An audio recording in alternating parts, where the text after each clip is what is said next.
In this video, we're going to be talking about how to get this beautiful backlit effect in Photoshop just by using the basic concepts of layer masking. So this video is divided into three pretty sections. In the first section, we're going to be talking about the principles on why and how this actually happens. You see, the principles are really important. You know why? Because there are 1,000 ways to do pretty much the same thing in Photoshop, but the principle is just one. Say there's a light on the right, there has to be a shadow on the left, and that's the principle. And that's just one thing. Now, you tell me, how many ways are there in Photoshop for creating a shadow? Hundreds, right? If not thousands. So first we're going to be talking about the principles on how and why it happens. Then we're going to be talking about how to do it, how to create that shine, how to add that backlight, so on and so forth. And the third part of the video, we're going to be adding some filters. Now this is completely optional. You can choose to add filters or not to add filters. But here's the thing. Filters add an oomph to the photo, add some mood to the photo, right? It makes it more interesting. And all I want to say to you is this. If you follow the steps, there's nothing you cannot do. It's pretty easy. So without any further ado, let's get started.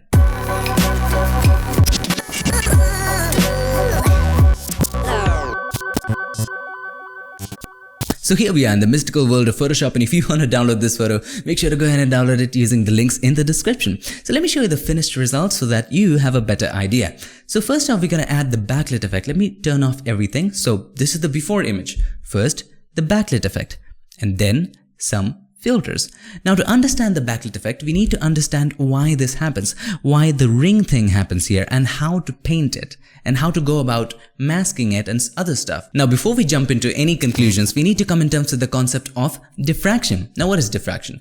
Well, diffraction is a concept of physics, which simply means, just a quick Google search will show you, it is the slight bending of light as it passes around the edge of an object. I'm going to repeat that for you again. Diffraction is the slight bending of light as it passes around the edge of an object. Does it make sense? No?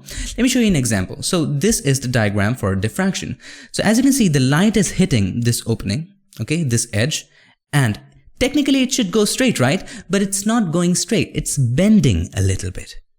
It's bending a little bit, and the narrower the opening, the more the bend, which is not important here, but anywhere there's an edge, the light tends to bend a little bit. And that's why when the light comes from the back, you see shine around the corners. Why? Because the light is bending. If the light didn't bend, you wouldn't see shine. And this brings us to another conclusion. Have a look at the backlit effect. Now once I've added the backlit effect, let's turn on the filters to have a better look at it.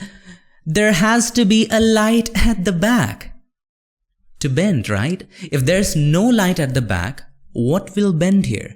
If you want to add that shine around the corners, if you want to add that backlit effect, you need to have a light source behind. If you don't add that light source, it will look fakey. So make sure we both have the light along with the shine. So let's go ahead, let's get started, let's start afresh. So in this image, as you can see, as you open the image, it's going to open as a background layer which is locked. But if it's a raw image, try to open that as a smart object. You know why? To have the extra benefits of raw, some extra dynamic range, white balance information, so on and so forth. But this was a JPEG image, so it doesn't really matter. Make a copy of the background layer. And since we are already going to convert this into a smart object, to do that, right click on it and choose convert to smart object. Or you can click here, or you can also go to filters and convert for smart filters, which is grayed out. Why? Because already we have converted that into a smart object. Now, one of the keys of creating a highly realistic shine is that it doesn't spill out the object, right? It doesn't spill out the object in real life. So when you paint the shine, you need to make sure that it doesn't spill out. For that, we need to have an excellent selection of both the subjects. So how to do that? Select any selection tool, and then we're going to click on select and mask. If you're using an older version of Photoshop, you might have to do it with the quick selection tool and then refine edge. But this is the latest version, so I'm going to select any selection tool, doesn't really matter. Click on select and mask. And since in the background we're going to have the light, let's choose the view on white. Now what is the view on white? Well, if the opacity is 100, it will show you just the thing which is selected. If the opacity is 0, it will show you everything irrespective of what is selected. So let's keep the opacity somewhere around 35 and let's begin selecting the objects, selecting the subjects using the quick selection tool. So this is the quick selection tool, and just simply start painting over them. And it will do the job automatically. We need to refine the selection, but that pretty much does the job. Now, if we increase the opacity, as you can see, just the selected area shows up, and this is really a very poor selection. We need to work on it. So let's decrease the opacity to around 40%, and let's inspect the edges. So edge by edge, just go, zoom in quite a bit and see which areas have been selected, which are not. So increase it just to see which areas you need to add. So there's a little bit of this area we need to add here. Just a little there. Okay, that's pretty much fine. Now let's go, that's a good selection there. Good selection. That's better. Have a look here if we increase the opacity. A little bit of selection is left, so let's go ahead and select it more precisely. Now I'm going to fast forward the process because this is going to take some time, okay? So let's do it really quickly.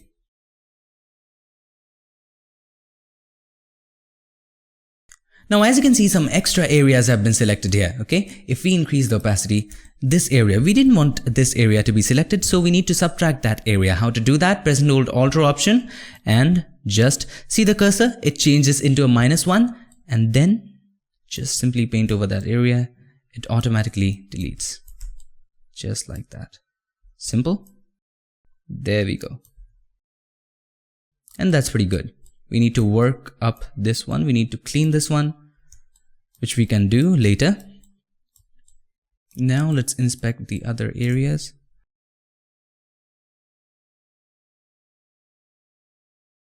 Now that's a pretty good selection. As you can see, parts of the hair are not selected yet because we're going to use the Refine Edge tool to do that. Okay, that's okay-ish selection. So we need to select this area of the hair. So to do that, select the Refine Edge tool and simply just paint over the messy areas, which the normal quick selection tool cannot select. So just simply paint over that, just like this. And that's pretty okay. Just zoom in and see which areas are messy. These areas, just a little bit, paint over it here. There we go. His hair, just here, just a little bit. Now this is just a rough selection. You can go on and on for hours to have a perfect selection. If your subject is simple, doesn't have much of a hair or thing, you can do it really quickly. Now once you're satisfied, you can just scroll down, make sure you have selected Output to Layer Mask. Click OK once you're satisfied. Okay. Now let's have a look at the selection. If we just simply turn this off and let's zoom in quite a bit, let's see whether the selection is right or not. A little bit of it is left around the lips and it's not as much clean. We had to put more effort in Select and Mask dialog box. But not to worry, we can always go back to that. How to go back to that? Let's turn this on and select the mask. Go to the properties and there will be an option called Select and Mask. You can also double click here to go to that. So choose Select and Mask.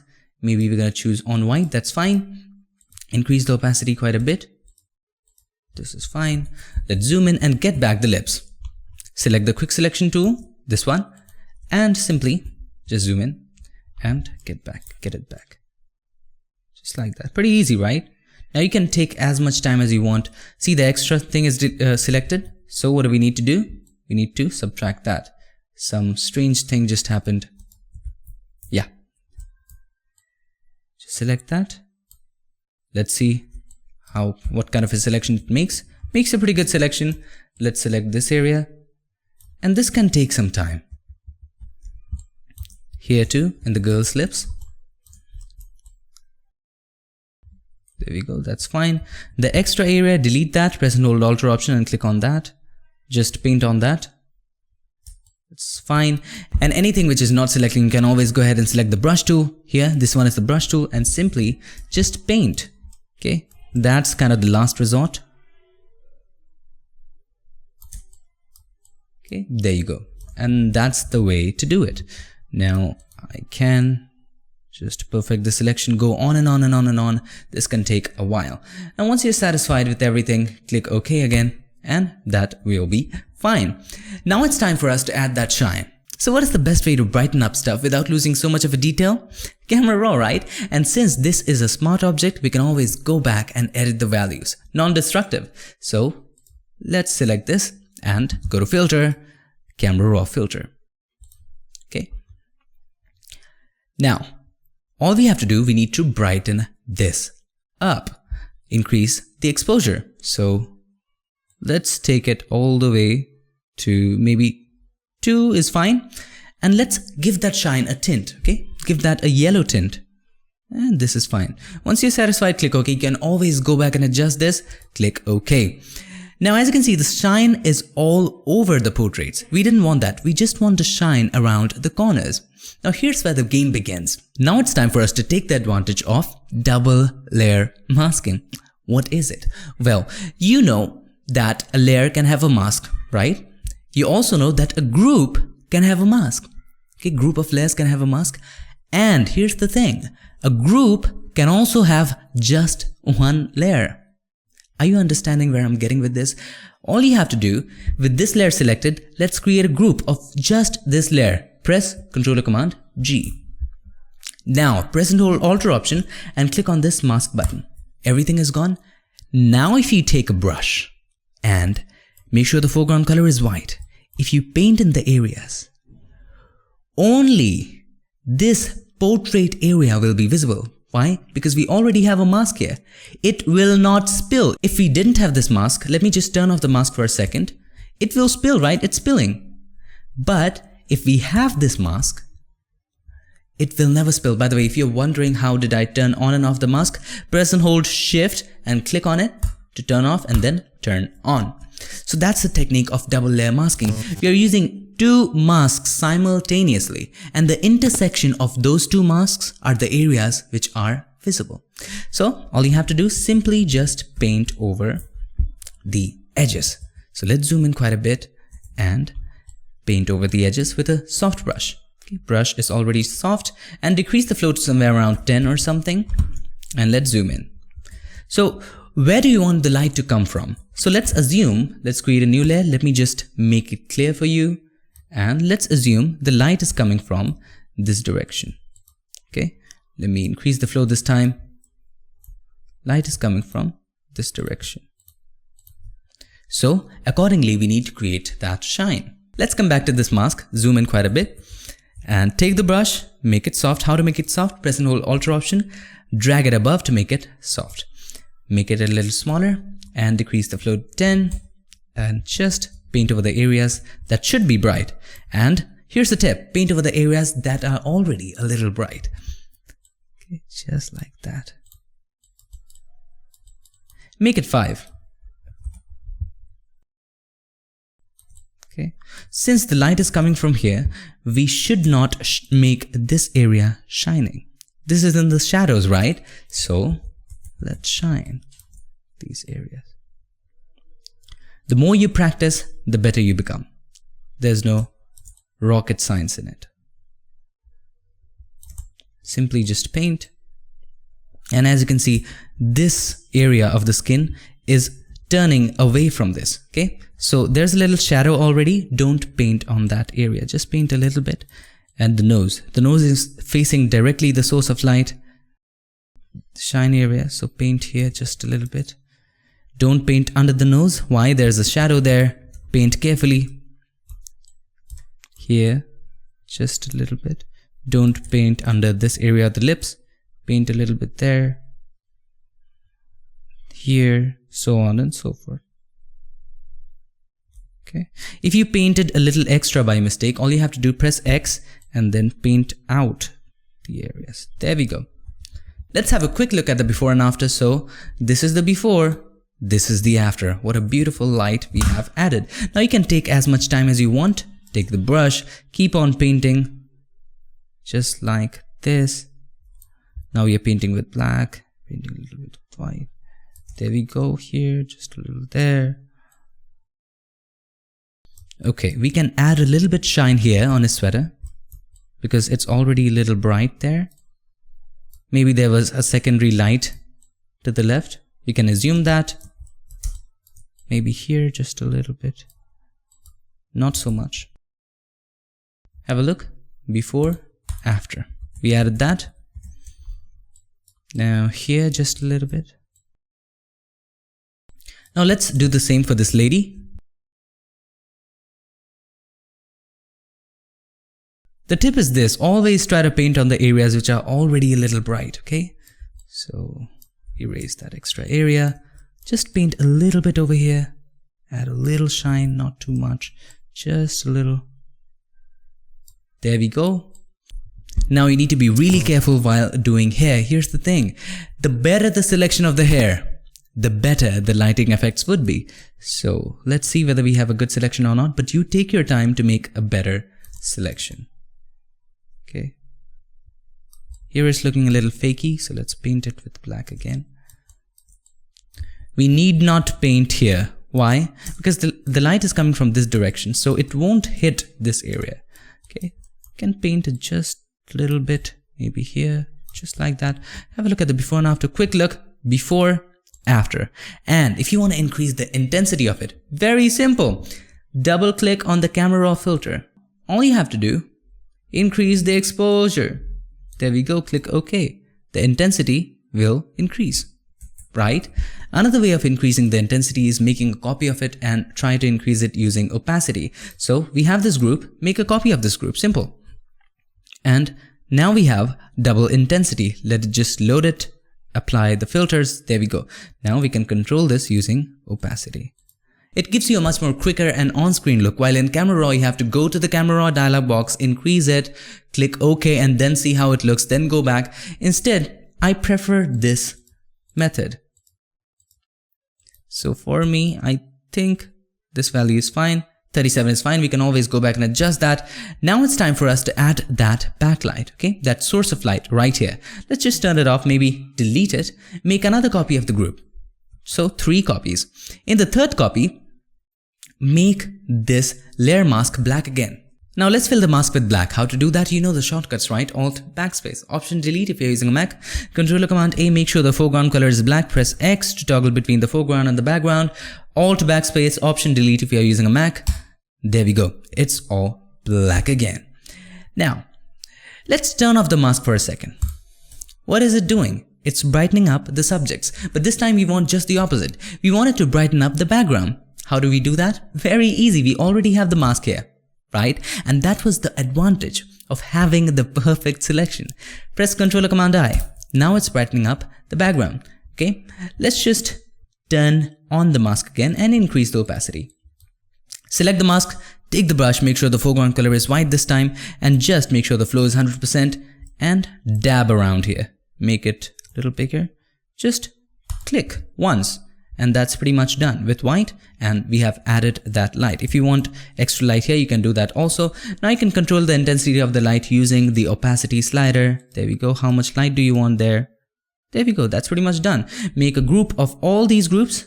So select this group, press and hold Shift and select the bottommost group, Controller Command G. Have a look before, after. We have added that backlit effect. Now this is completely optional. You can add some filters if you want. All you have to do, you have to experiment with adjustment layers, okay? So let's add a Color Lookup adjustment layer. Click on this button and choose Color Lookup, okay? Let's choose anyone that looks good. I'm going to choose Late Sunset. That looks pretty fine. And now let's add another one, another Color Lookup. We can combine 2 or 3. And this time let's choose Foggy Night. But we want the foggy night to just affect the shadows of the image. We didn't want it to affect the highlights. We can do that very easily by using Blend If. So right click here and choose blending options, or double click on the right hand side of the layer. It opens up Blend If. Take the slider of the underlying layer from right to left, because we want to delete the effect from brighter areas of the image. Okay. So the selection is pretty harsh. Press and hold Alt option, click on this. Just make it a little smooth. There we go. Now it looks fine. This kind of looks good. If you're satisfied, click OK. I'm a little satisfied.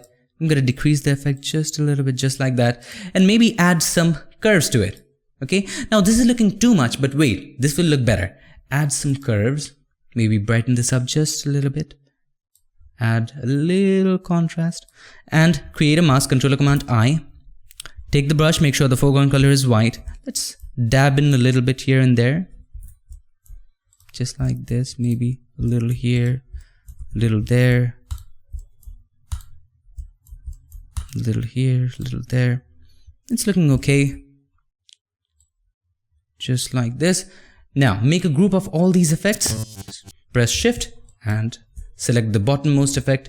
With the topmost effect selected already, press Controller Command G and decrease the intensity maybe to 73%, 75%. And that's pretty much done.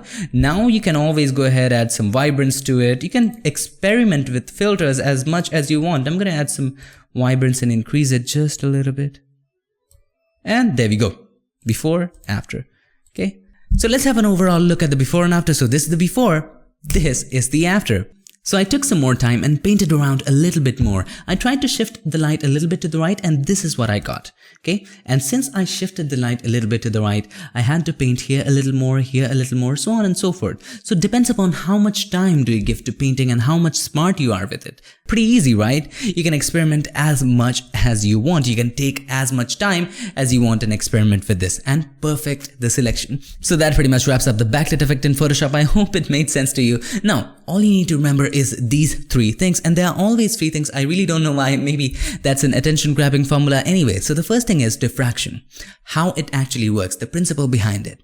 Diffraction is nothing but the bending of light around the edges, and that's why you see the shine. So that was number one, how it happens. If you know the principle, you can get it much more closer to reality. Number two, how to actually do it. We did it by using 2 layer masks. One for the subject, make sure to have a perfect selection, and second, we made a group and created a mask of that group to paint in the edges. Then we added some filters, and that's completely optional. You can try experimenting with as much adjustment layers as you want. I hope this video helped you. I hope you enjoyed it, and if you did, make sure to give us a like, and also don't forget to subscribe, and not just subscribe. Ring the bell so that you, my friend, don't miss anything. I'll see you guys in the next one. Till then, stay tuned and make sure that you keep creating. Yeah, no, no.